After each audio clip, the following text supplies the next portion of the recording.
Welcome back to Moving Through Midlife. Today, I wanted to share with you because I can't remember if I mentioned it in my last podcast episode, but this year, this past month, I turned 50, and with 50 comes a lot of changes. And for many of you, you have been on this roller coaster ride with me to kind of hear some of the things that I'm dealing with, and you may be dealing with them as well.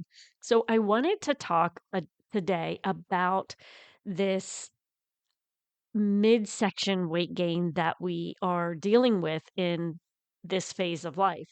And honestly, so if we think about perimenopause, I would say that my late 30s, early 40s were all about the hormonal roller coaster of um, periods, like chaos with my periods.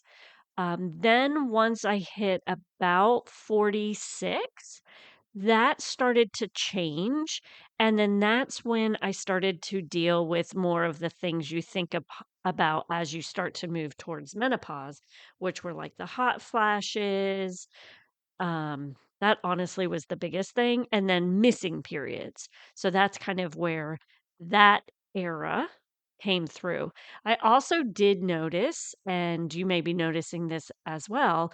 I didn't change anything with the way I ate. I didn't change anything with the way I was exercising, yet I kept noticing my midsection just kind of expanding. I had to work harder. I actually, the harder I worked, I felt like the less I noticed, and just things weren't working the way they always had for me.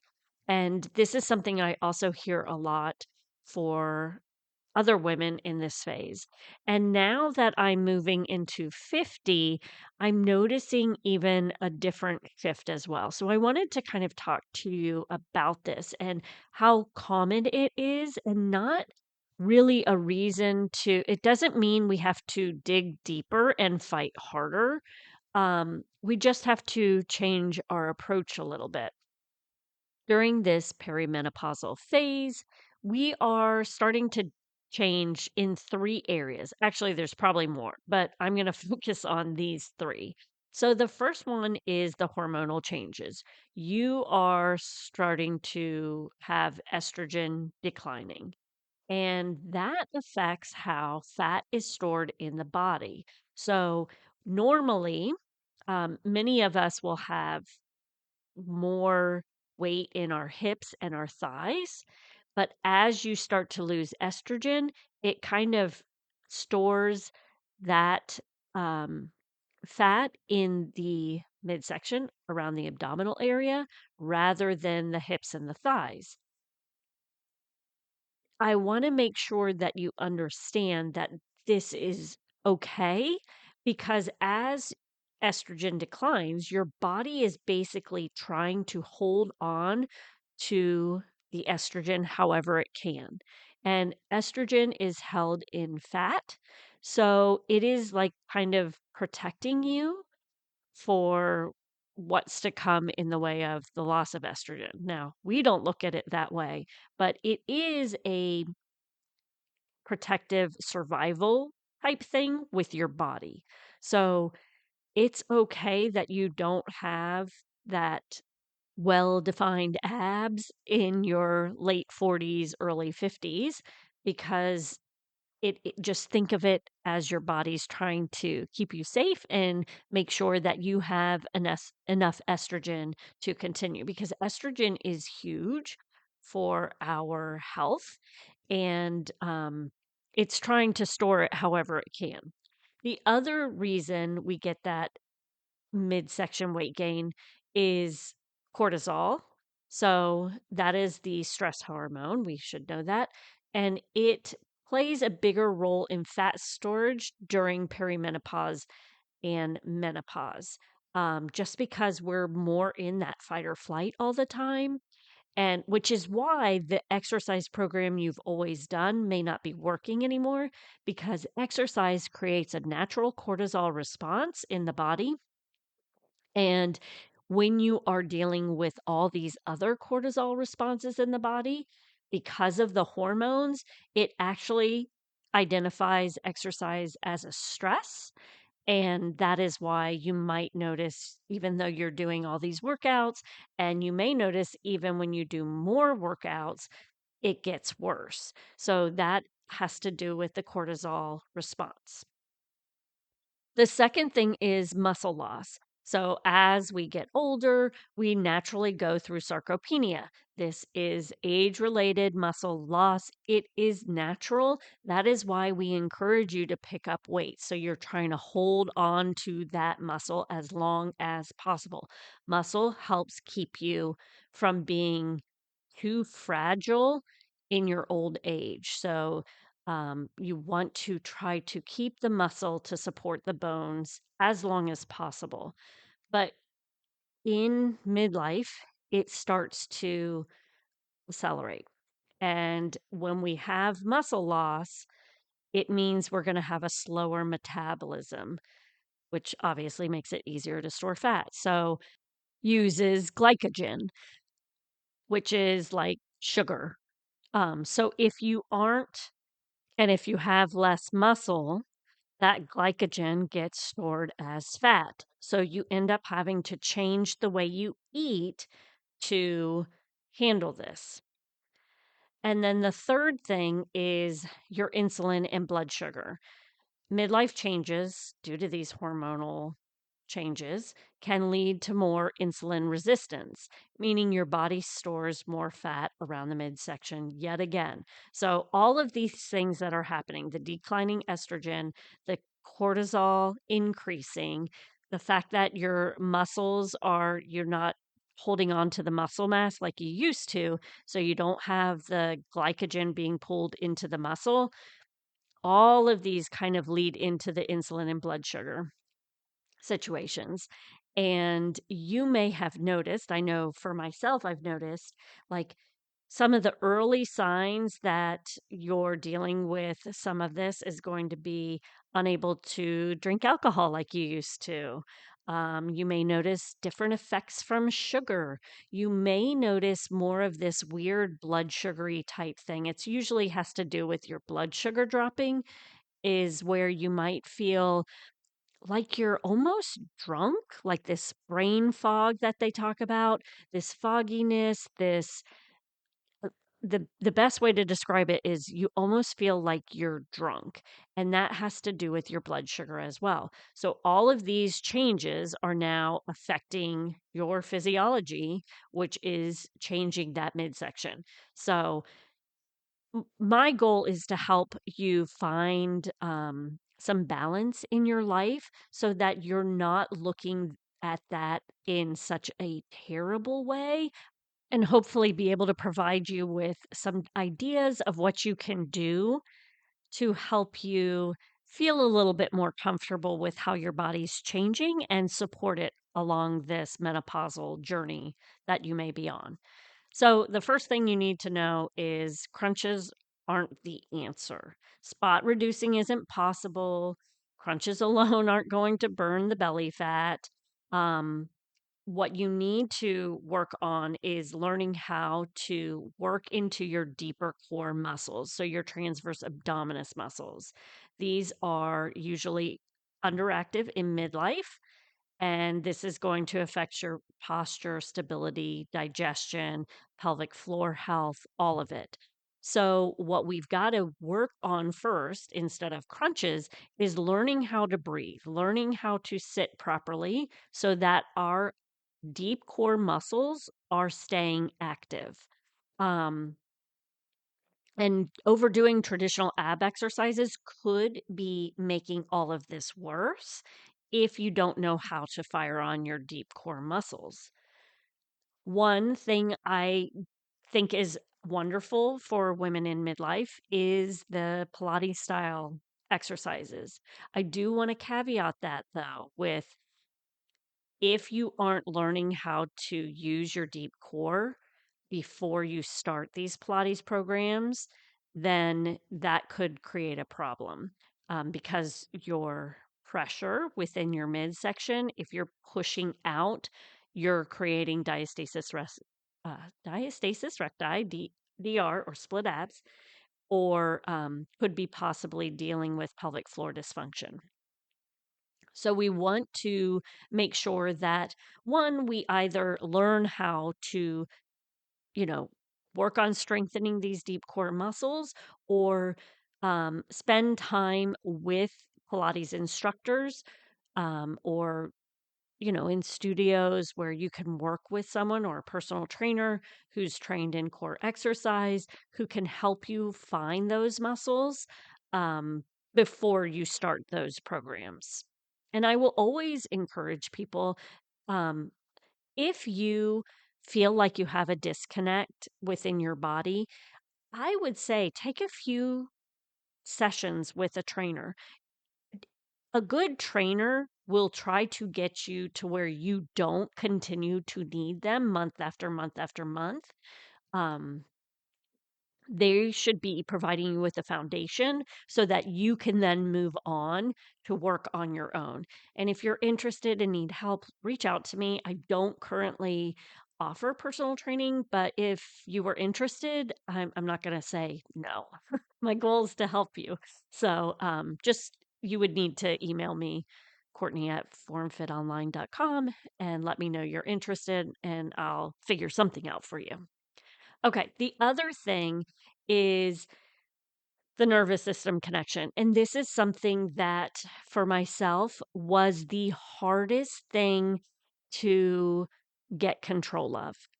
Hence the reason I have kind of shut down my fitness side of the business, because I started realizing my body would not stop the fight or flight. I was constantly in fight or flight. And this started happening. I don't know if I have any old baby boot camp clients that listen, but um there was a time when I was teaching fitness classes, and I've probably touched on this a few times throughout here. I started having heart palpitations when I would teach fitness classes. And I do think some of it has to do with magnesium. So I did start taking that.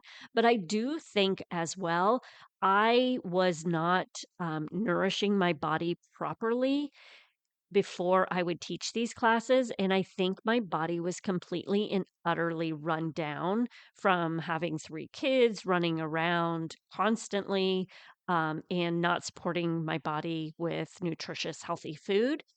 I was definitely more of a eat the sugar and burn it off through fitness. So, which I do not recommend at all, because it will bite you in the butt later. So, um, I was in this chronic state of fight or flight, and I realized that I needed to change it. You may notice this for yourself. If you're dealing with heart palpitations, if you're just constantly feeling off, something's not right in your body. Obviously, go see a doctor. Don't rely on this information, but what I have found for myself was I was in that constant state. I was eating a lot of sugar. I was working out to the extreme, in the sense of, that was my job. And then I wasn't supporting my body nutritiously, so I wasn't giving it the nutrients it needed for all of that movement throughout the day. So I got stuck in this fight or flight pattern. And add to that, my breathing wasn't proper, because um, when you teach fitness, you tend to hold your breath to get the information out quickly to people. Um, and I had some really bad breathing habits as well. Now, the reason I'm telling you all of this is because I feel like many of you may not realize some of the things, these patterns you've gotten stuck in, that are also creating this chronic stress. And you may hear me mention some of these things and realize, oh, you know what? Maybe you're a teacher and you're talking a lot throughout the day. your breathing pattern may be off because of that. Um, if you're at a desk job and you are sitting at a computer for hours a day, you may be, your posture may be creating a fight or flight response in the body. All of these things are deeply connected. And my goal is to help you really understand that. We cannot segment things out and say, this is a problem within itself. Insulin and blood sugar is a problem within itself. Or, my midsection weight is a problem within itself. There are so many moving parts, and we need to look at the whole body and approach it from a whole body aspect and a whole uh, health aspect to get things working properly, I guess. Properly. I hate to say words like that because we're all different. So it's not just one way to move and fix problems. Okay, so back on topic. If your nervous system is dysregulated, it's harder for your body to prioritize fat loss, repair, and recovery. So we've got to get that nervous system on board. We got to get it calmed down and let it know it's safe before it's going to ever let go of the fat loss, which is why so many times fat loss programs don't work, weight loss programs don't work. Because our body is stuck in that fight or flight state, and we have to work on that as well. So, what we're going to do is you need to look at the whole body. You need to do a nervous system informed approach. All of this is going to help you lose that midsection weight and just feel stronger and better in your body. So, you want to build functional strength. This is going to boost metabolism and help regulate blood sugar. So, getting the strengthening, you all have heard it numerous times. You need to lift some weights. The other thing is what I will always recommend is train your posture, your mobility, so that you are feeling good as well and living longer, right? So looking at that longevity, getting the mobility in as well. And then also working on the breathing for your core so that you're working those deep core muscles to help with pelvic floor health. These practices, the breathing, the mobility, the mindful movement, lowers cortisol and improves fat loss potential. All of these things, I'm excited to let you know because I have been dealing with this. I have been testing things. I have noticed my motivation is not where it used to be. And through this came basically what I have always taught with a slight difference, and it's the nervous system. I have added within my 8-week midlife core reset program, you're getting your core strengthening, you're getting the posture and mobility work, you're getting the pelvic floor support. But then we're taking it one step further and we're working on the nervous system as well through blood sugar balance and just some tips and tricks that I've learned over the years to help me work on calming the nervous system.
So if you are struggling and you feel like you're dealing with the stubborn belly, you're feeling weaker overall, or you just want to feel connected to your body again, the midlife core reset is going to give you the tools to move, breathe, and live in a way that supports your midlife body. If you're not interested in the program, that is okay. I would love for you to join me in my Facebook community or over in my email. Um, so that you can work with me in some way. I'm trying to provide a lot of free information for you. I'm hoping to level it up over the next few months to provide you more information. I also have a calendar. If you listened to my last podcast, I spoke about how I'm struggling to get a workout in every day. So I've just been doing two exercises. They do rotate through upper body, lower body, core. And then I created a calendar to kind of follow along if you want to do it as well. That way, maybe we can hold each other accountable in that community. Um, and then, I'm always here to answer questions. If you have any, feel free to reach out. I would love for it to be more of I feel like right now it's me talking at you. And I'd really love to have a little bit more back and forth conversations just because I think we all can benefit from that. And yes, I have expertise, but I am a midlife woman as well who's living it and testing theories and trying to figure it out for myself as well. I don't have all the answers, and I know that I can learn from many of you as well. So feel free to join me in the community. If you go to my website, you can actually get there from movingthroughmidlife.com. If you can't remember my business name, just go to movingthroughmidlife.com and you'll see where there's links for getting into the community. There's links for the program. Check it out. Reach out to me. I hope you all have a wonderful, wonderful day. And remember to keep moving.